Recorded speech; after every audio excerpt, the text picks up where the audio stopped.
Buenos días, en tardes casi ya, en este sábado 24 de octubre, que celebramos una coordinadora, por desgracia, pues de nuevo telemáticamente. Nos gustaría encontrarnos, nos gustaría vernos. La verdad es que nos hace falta volver a esa vieja rutina en la cual la actividad política, el debate político, también servía para vernos, para un poco reforzar esos espacios que también son de fraternidad entre nosotros y que nos ayudan, cómo no, a que los compromisos políticos, los debates políticos, la síntesis que adoptamos, pues sea más fácil llevarlas adelante, en tanto nos vemos mucho más acompañados, más acompañadas, todas y todos en estas tareas que tenemos. Esta coordinadora, por tanto, se centra en los acontecimientos que han pasado en las últimas semanas y también porque tuvimos una coordinadora andaluza hace no mucho, y también tiene un horizonte que es básicamente de 2-3 meses. Porque antes de las Navidades celebraremos una nueva coordinadora y, por lo tanto, podremos actualizar los debates y la propuesta política. El informe político tiene una frase que creo que es muy oportuna en los tiempos que corren. Empieza con la cita de Álvaro García Linera, cuando nos dice: luchar, vencer, caerse, levantarse hasta que se acabe la vida. Y esto es así porque tenemos que hacer memoria. Hace prácticamente un año, el 10 de noviembre de 2019, el presidente legítimo y democrático de Bolivia, Evo Morales, decía: grupos violentos asaltaron mi domicilio, los golpistas destruyen el Estado de Derecho. A partir de ahí se suceden las renuncias de los altos cargos de este gobierno progresista de izquierdas en Bolivia y comienza una represión, se inicia una dictadura, una auténtica dictadura, amparada por organismos internacionales para mayor oprobio de los mismos, y eso hace que en la actual coyuntura de involución antidemocrática, la victoria apabullante del movimiento del socialismo en Bolivia sea más importante si cabe. Eso es lo que nos demuestra esta victoria del movimiento del socialismo en Bolivia en estas últimas elecciones, estas recientes elecciones, es que el futuro no está escrito. Son los pueblos los que escriben la historia y lo están demostrando en las peores circunstancias. El pueblo de Bolivia, por tanto, está dando esperanzas al resto de pueblos latinoamericanos de que es posible una alternativa al neoliberalismo autoritario, pero también nos está dando una lección a los pueblos europeos. Nos está diciendo que en peores circunstancias que en las nuestras, que en situaciones de gobiernos militarizados y reaccionarios, el pueblo boliviano sí ha tenido la valentía y la determinación para ganar unas elecciones entre el ruido de sables. Por tanto, mucho tenemos que aprender los europeos de los pueblos latinoamericanos y muy especialmente ahora del pueblo boliviano. La siguiente cita electoral es de enorme trascendencia, se da en los Estados Unidos, como bien sabemos, un país en el que la polarización política y las contradicciones, las desigualdades sociales se suman a un clima de violencia muy preocupante. Hace impredecible el devenir político de los Estados Unidos. Esta exacerbación de las contradicciones han convertido a Trump en una salida neofascista para el capital, con un riesgo enorme, como decía Judith Butler el otro día, la filósofa, para poder incluso destrozar la democracia tal y como la conocían en Estados Unidos hasta ahora. Por tanto, una situación de enorme inestabilidad también en Estados Unidos, con unas grandes repercusiones globales. Esta inestabilidad política a la que estoy haciendo mención, pues se da también en un contexto de no menos incertidumbres económicas. El Fondo Monetario Internacional ha actualizado sus previsiones ahora en el mes de octubre y plantea que en el próximo año 90 millones de personas van a caer en la indigencia. Un Fondo Monetario Internacional que nos dice también que durante el año 2020 grandes potencias económicas como Estados Unidos, como Japón, como la propia Unión Europea, como Canadá, van a terminar con pérdidas en el crecimiento, en su Producto Interior Bruto. Solo China va a acabar 2020 con crecimiento económico. Por eso tenemos que ver qué ha pasado para que se dé esa variable, para que se dé esa diferencia. Y la variable determinante de esta diferencia estriba en la gestión de la pandemia del COVID. China ha priorizado la salud a cualquier otra consideración. Ha sido capaz de redistribuir la producción y de mantener confinados a millones de personas durante el tiempo necesario para frenar la COVID. Por tanto, se evidencia el papel rector del Estado, la importancia del papel rector del Estado en la economía para tener estrategias efectivas frente a la pandemia. Por su parte, en la Unión Europea la recuperación no va a comenzar, según el Fondo Monetario Internacional, hasta 2021. En el caso de España va a ser uno de los países, como bien sabemos, que más le va a costar esa recuperación por la excesiva dependencia que tenemos del sector turístico. Esta crisis económica y el auge de la ultraderecha, unido a la constatación, incluso entre las propias filas neoliberales, del fracaso de las políticas austericidas que se aplicaron en la anterior crisis, han propiciado un cambio en las orientaciones económicas de la Unión Europea. Parece que estos fondos de recuperación y políticas expansivas pueden empezar a abrirse paso y tienen que tener un reflejo en las dinámicas políticas. Tiene que tener un reflejo en la dinámica política esa nueva orientación, como digo, en materia económica, en políticas económicas. En Austria y en Italia parece que la ultraderecha empieza a declinar. Empieza a declinar en favor de partidos tradicionales que recuperan peso. Ya veremos si esto es algo coyuntural, derivado de la incertidumbre por la pandemia, o por contra estamos ante el inicio, en este caso expresado en Italia y en Austria, de un cambio de ciclo en cuanto al auge de la ultraderecha que se está experimentando hasta ahora en todo el globo. En todo caso, tenemos claro que si no es con políticas expansivas que crean empleo de calidad, con blindaje de servicios públicos y con redistribución de la riqueza, con una política fiscal justa, no es posible parar a largo plazo a la ultraderecha.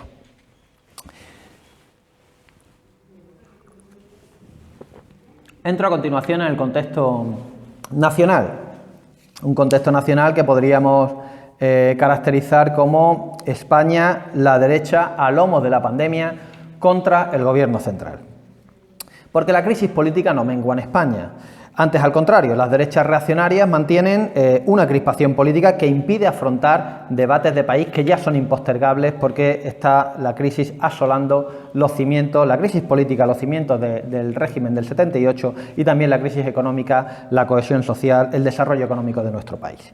En anteriores informes ya nos hemos detenido, hemos profundizado en esa crisis de Estado, en esa crisis también de régimen del 78 y en cómo la guerra judicial, el lawfare, forma parte de estas estrategias políticas desestabilizadoras de las derechas reaccionarias.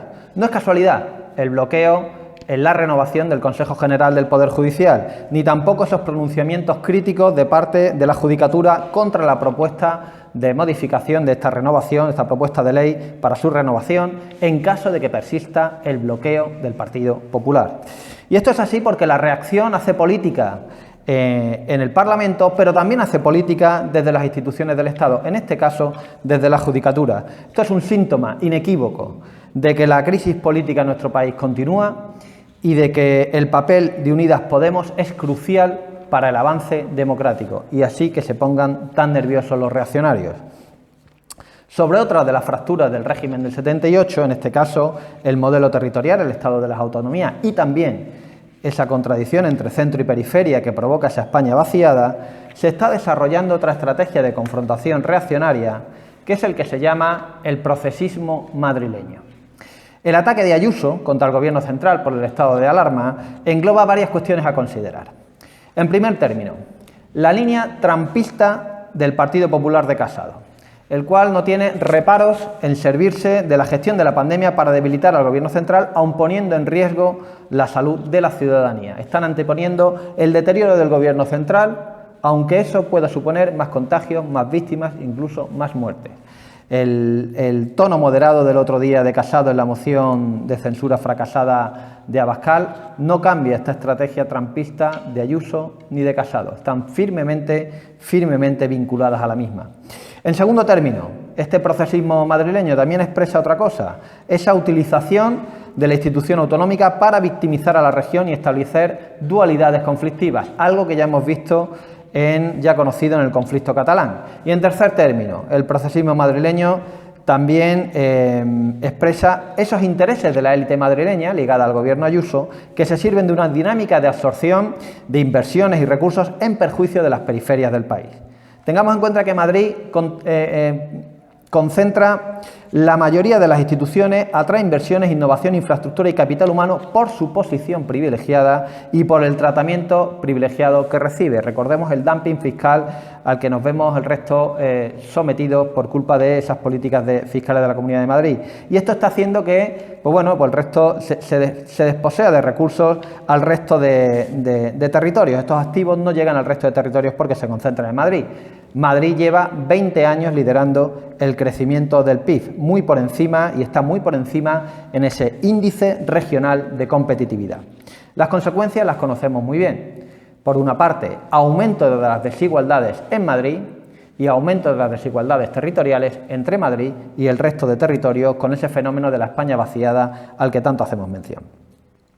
A estos debates, al procesismo madrileño, a la crispación política y la batalla judicial, también tenemos que sumar el debate de la República.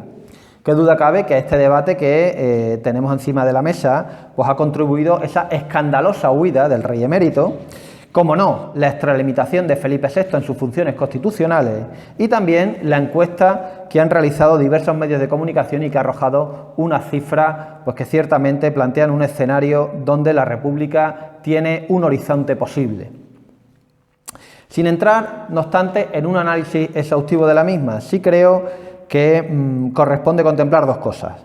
La primera es que en nuestro país hay muchas republicanas y muchos republicanos, pero no están todavía organizados. Y ese es nuestro papel histórico, el papel de la izquierda en su conjunto, organizar a las y los republicanos, dotarles de referencias en los distintos ámbitos sociales, culturales, políticos, sindicales, etc. Y por otra parte, que tenemos un horizonte republicano para las transformaciones que este país necesita, sin prisa, pero sin pausa. Por último, en el contexto estatal, sí quiero entrar en ese reto que tiene el Gobierno de coalición, en ese reto en el que se halla, para sacar unos presupuestos a la altura de la mayoría social.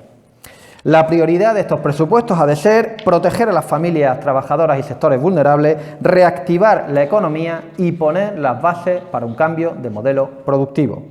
Para lo cual es necesario, es imprescindible esa alienación de los fondos de reconstrucción europeos.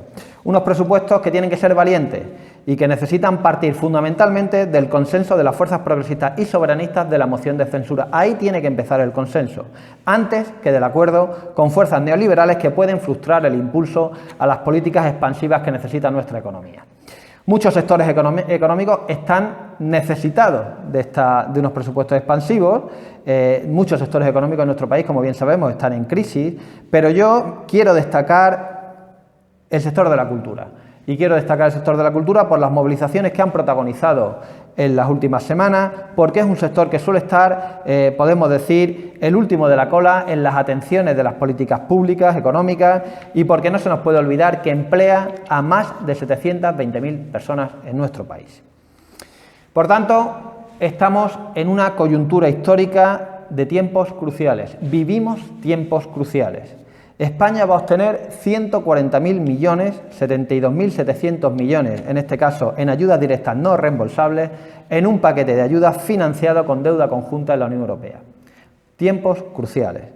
La orientación del intervencionismo sobre un proyecto de modernización económica puede condicionar para bien el futuro de las próximas generaciones en nuestro país. Por eso de ahí la relevancia del encaje de los fondos europeos para un cambio de modelo productivo, sostenible y social medioambientalmente, para blindar los servicios públicos y para revisar los servicios de cuidado desde lo público. Estamos, como digo, en una coyuntura histórica que es crucial y puede ir en un sentido o en otro el intervencionismo. De nosotros y de nuestro pueblo depende orientar ese intervencionismo en beneficio de la mayoría social, en beneficio de un desarrollo sostenible, social y medioambientalmente. Entro a continuación en el escenario andaluz. Un escenario andaluz que está marcado por la senda neoliberal de la que no se despega el gobierno andaluz, a pesar de que la pandemia ha vuelto a mostrar las debilidades, las deficiencias, los fracasos de esas políticas neoliberales para nuestra tierra. En Andalucía, la sensación de incapacidad del gobierno andaluz agrava incertidumbres que ya vienen derivadas de la pandemia y de la propia crisis económica. Tenemos un gobierno andaluz que sigue haciendo política espectáculo a golpe de marketing y de grandes anuncios sin acometer las políticas que requiere nuestra tierra, que son urgentes y que merecen la plena atención de nuestro gobierno andaluz por encima de sus preocupaciones más de qué puede vender, qué puede, en este caso, con qué nos puede impactar cada día a golpe de titular. El último episodio de este gobierno andaluz es ese falso duelo con Vox a cuenta de los presupuestos de la Junta de Andalucía. Esa pose moderada de Casado en la moción de censura, que fue un absoluto fracaso para el señor Abascal, pues ha tenido una onda expansiva. El señor Abascal quiere tomar como rehén Andalucía y vuelve a amenazar Vox a Moreno Bonilla, en este caso con no aprobar los presupuestos. En este caso va a terminar como en otras ocasiones. El señor Moreno Bonilla va a terminar cediendo ante Vox en perjuicio de las mujeres, de los inmigrantes, de nuevos recortes o de nuevos nombramientos en la administración pública al gusto de Vox. Porque el señor Moreno Bonilla y Vox se necesitan mutuamente, porque el señor Moreno Bonilla y Vox se entienden perfectamente, comparten el mismo modelo económico, junto a Ciudadanos, por supuesto. El avance de la pandemia en Andalucía es altamente preocupante y se añade a este avance de la pandemia la saturación de la atención primaria. Una atención primaria saturada no por casualidad, por una parte por años de recortes en los cuales ha redundado este gobierno andaluz, que ha dejado desprotegida a esta primera barrera fundamental que, como todos los expertos han indicado al principio, es la que debe parar el COVID para no tener que pasar a la segunda barrera, en donde estamos mirando las camas de UCI disponibles y los respiradores. A este problema se suma la insuficiente realización de test. Andalucía es de las comunidades autónomas que menos test PCR realizan por cada 100.000 habitantes del conjunto del país, por lo tanto se detectan menos de los contagios de los que realmente existen, y a los pocos rastreadores contratados. Es otra de las demandas sempiternas de expertos. Es necesario que haya rastreos efectivos y rápidos, y Andalucía sigue muy por debajo en los rastreadores contratados y, por lo tanto, la transmisión pasa a ser comunitaria con mucha más facilidad. Al final se ha dejado la defensa frente a la pandemia en la responsabilidad individual de la población, sin tomar las medidas sanitarias que son competencia del gobierno andaluz, de la administración pública. Esta negligencia no solo se está pagando con la propagación del virus, sino que también se paga con la deficiente o nula atención de otras patologías que ya no son atendidas en el sistema sanitario público, porque toda su atención ha de ir a la pandemia del coronavirus. Similar política y similares consecuencias están sufriéndose en el sistema educativo. Se ha afrontado el inicio de curso sin el refuerzo necesario, lo cual ha provocado el mantenimiento de aulas masificadas. La Consejería, por su parte, se ha lavado la cara con un escaso aumento de las plantillas, gracias a la presión de la comunidad educativa, por cierto, que se ha movilizado, y además, con oscurantismo, esta Consejería de Educación trabaja en una normativa para establecer conciertos en las etapas posobligatorias. Estamos hablando de formación profesional y de bachillerato. Partido Popular, Ciudadanos y Vox pactaron imponer en Andalucía el modelo educativo fracasado de la Comunidad de Madrid. Apuesta por la privatización encubierta y dar más peso en la educación a la Iglesia. Este modelo, como ya se ha comprobado, en donde se ha aplicado, como es la Comunidad de Madrid, va a traer más precariedad en los centros públicos, van a recibir menos recursos en pro de centros concertados, va a segregar al alumnado, como ya ocurre en las comunidades donde se ha aplicado, y va a poner una impronta conservadora en la enseñanza, en tanto la mayor parte de los conciertos educativos, como todas y todos sabemos, van a parar a manos de la Iglesia. Entra a continuación un análisis de las políticas económicas de este gobierno andaluz. Las políticas económicas del gobierno andaluz son también un fracaso. No hay más que acercarse a las cifras. Durante el último año se ha reducido el emprendimiento empresarial muy por encima del resto del país. Han caído las exportaciones 471 millones y han caído los ingresos en las familias trabajadoras. Las consecuencias de estas políticas económicas y de estas cifras son unas enormes tasas de paro, un aumento de las desigualdades entre Andalucía y el resto de España y una extensión muy preocupante de la pobreza y de la pobreza severa en Andalucía. También las políticas de dependencia se mantienen entre las olvidadas del gobierno andaluz, entre las olvidadas de la derecha. Andalucía es la tercera comunidad autónoma con mayor tiempo de espera para recibir las ayudas. Por eso, precisamente, resulta inconcebible la reforma que el Gobierno andaluz está llevando a efecto, por la cual quieren quitar competencias a los servicios sociales municipales en la gestión de la dependencia.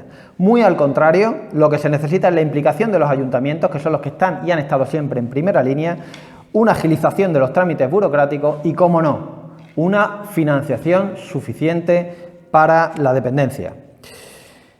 Esta gravedad del escenario andaluz, con el deterioro de los servicios públicos, con la crisis económica y también social, pues requieren unos presupuestos ambiciosos, unos presupuestos valientes para nuestra tierra. El Gobierno andaluz, por tanto, debería recoger el guante que el Gobierno central en materia de déficit le ha brindado para hacer esas políticas económicas expansivas que demanda nuestra tierra. Es fundamental blindar los servicios públicos y poner los cimientos para un nuevo modelo productivo, porque nuestra tierra necesita industria. Lejos de ello, estamos viendo como Airbus, como Abengoa y otras grandes empresas se encuentran en unas dificilísimas encrucijadas. La industrialización, por tanto, de Andalucía no es postergable. Ya estamos padeciendo la excesiva dependencia del sector turístico en forma de desempleo y de precariedad. Lamentablemente, el Gobierno andaluz vuelve al viejo mantra y vuelve a apelar a su llamada responsabilidad en el gasto, es decir, vuelve a sonar su canción de la ortodoxia neoliberal. Cuando hablan de responsabilidad en el gasto, de lo que están hablando es de austeridad, y cuando hablan de bajada de impuestos, de lo que están hablando es de privilegios fiscales para las grandes fortunas. Imposible desde este paradigma remontar a Andalucía desde estos presupuestos. Y así afrontamos en este contexto internacional, por supuesto nacional y andaluz, los próximos 3 meses que son cruciales para Izquierda Unida. Son cruciales porque tenemos tareas, no me detengo en todas las tareas que tenemos, solamente voy a destacar 3 porque me parece que son quizá las más significativas, que por supuesto nos comprometen a todas y todos los compañeros y compañeras de Izquierda Unida en Andalucía. En primer lugar, celebramos una Asamblea Federal que requiere de la máxima participación de la militancia. Este proceso tiene que servir para acercar nuestros debates a nuestro entorno, para que nuestros aliados políticos, sindicales, sociales, sean partícipes de alguna manera de nuestros debates, porque al final es con ellos con los que nosotros y nosotras queremos desarrollar estrategias de cambio en nuestro país. Por tanto, es fundamental que nuestro entorno, de alguna manera, se sienta interpelado por nuestros debates y los haga propios en la forma y fondo que así estimen. En segundo lugar, tenemos que aumentar la autoestima de nuestra militancia.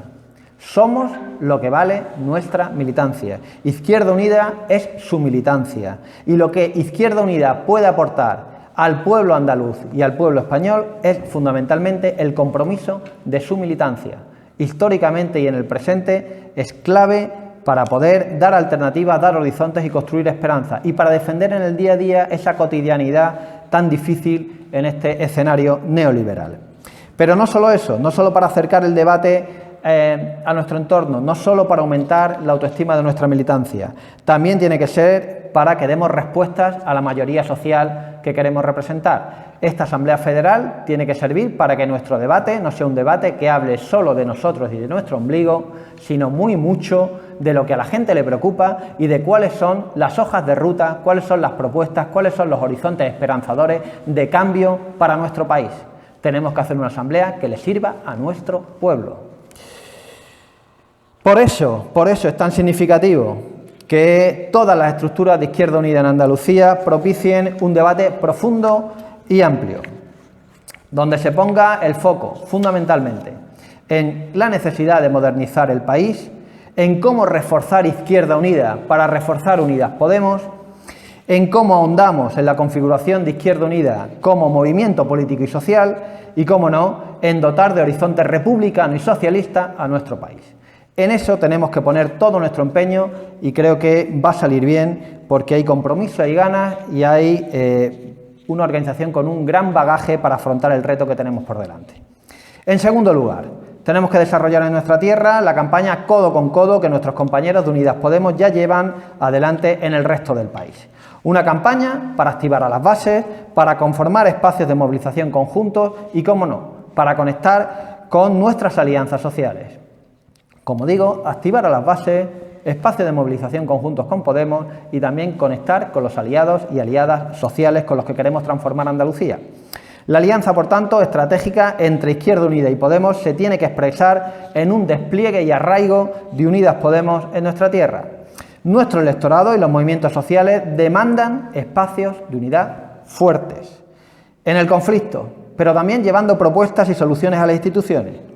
Tristemente, hay que decirlo así, la ruptura y prácticas antidemocráticas de anticapitalistas en Adelante Andalucía la empantanan y la privan de su potencial desarrollo. Por eso creo que nosotras y nosotros, de forma responsable, no debemos perder tiempo. Tenemos que dedicar toda nuestra atención, toda nuestra ocupación y esfuerzos a lo que sí es importante, estar a la altura de las demandas de nuestro pueblo y desarrollar las estrategias políticas aprobadas. Por eso, todo nuestro empeño en acrecentar la confluencia con Podemos y con más actores para transformar nuestra tierra. Y por último, como decía, había 3 tareas, entre todas las que por supuesto Izquierda Unida en Andalucía tiene que afrontar en estos próximos 2-3 meses, una tercera tarea en la que sí quería poner el foco en este informe, sin perjuicio que después del debate, pues evidentemente se incluyan otras más que así estime esta coordinadora que deben ser recogidas en el informe. En tercer lugar, como decía, corresponde continuar con el plan de refuerzo organizativo que aprobamos en la última Asamblea de Balance. Un plan que va más allá de una campaña de afiliación al uso. Consiste en diagnosticar el estado organizativo de nuestras asambleas locales, la organicidad, las actividades públicas, la participación de la militancia en las mismas, la inserción de nuestra militancia en los conflictos de su entorno. También, además de ese diagnóstico, consiste este refuerzo organizativo en implementar medidas de mejora en función de las debilidades diagnosticadas. Y, cómo no, también tiene que servir este plan de refuerzo para perfeccionar el sistema de afiliación y control inmediato de incidencia, los impagos, la aplicación de cuotas reducidas, etcétera. Para eso, como no, fundamental que se establezcan esos responsables de afiliación, tanto provincial como locales. Por tanto, los objetivos de este plan de refuerzo organizativo son la dinamización de las asambleas locales, la inserción de la militancia en el conflicto, el incremento de la afiliación y, cómo no, el reforzamiento de la confluencia desde el fortalecimiento de Izquierda Unida. Muy bien, pues presentado el informe, pasamos a continuación al debate y, por supuesto, a su enriquecimiento, matización y profundización en los puntos que así estime esta coordinadora.